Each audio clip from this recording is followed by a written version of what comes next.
ഞങ്ങൾ പഴങ്കഞ്ഞി കുടിക്കാൻ പോവുകയാണ് കേട്ടോ. പഴങ്കഞ്ഞി കുടിക്കാൻ വേണ്ടിയിട്ട് തന്നെ എന്നും വീട്ടിലൊക്കെ ഇരുന്നല്ലേ പഴങ്കഞ്ഞി കുടിക്കുന്നത്, പുറത്ത് പോയി കുടിക്കാമെന്ന് വിചാരിച്ചു.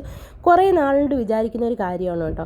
അങ്ങനെ പരവൂരുള്ള കപ്പിത്താനിലോട്ടാണ് പോയത്. നല്ല ഭംഗിയുള്ളൊരു അന്തരീക്ഷമായിരുന്നു. നമ്മൾ അറിയാതെ അങ്ങ് റിലാക്സ് ആയി പോകും കേട്ടോ. നല്ല സോങ്ങും നല്ല അന്തരീക്ഷമൊക്കെ ആകുമ്പം സാധാരണ എവിടെയെങ്കിലും പോയി കുസൃതി ഒപ്പിക്കാറുള്ള ഋഷിക്കുട്ടൻ വരെ ഇങ്ങനെ അടങ്ങിയിരുന്ന് ഈ കാഴ്ചകളൊക്കെ കണ്ടിങ്ങനെ ഇരുന്ന് കേട്ടോ. അങ്ങനെ കുറച്ച് നേരം കഴിഞ്ഞപ്പോഴത്തേക്കിനും നമ്മുടെ പഴങ്കഞ്ഞി ഇങ്ങ് വന്നു.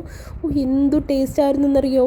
കപ്പയും മീൻകറിയും മോരും ഒക്കെ കൂട്ടി ഇങ്ങനെ കഴിക്കാൻ വേണ്ടിയിട്ട് നമ്മൾ പിന്നെ കുറച്ച് ചോറിട്ടാൽ മതിയെന്ന് പറഞ്ഞിട്ടുണ്ടായിരുന്നു കേട്ടോ. അല്ലെങ്കിൽ ഇതിനെക്കാട്ടിലും കൂടുതൽ കിട്ടിയതിന് ഇത് തന്നെ കഴിച്ച് തീർക്കാൻ പറ്റ പാടൊന്നും പറയണ്ട.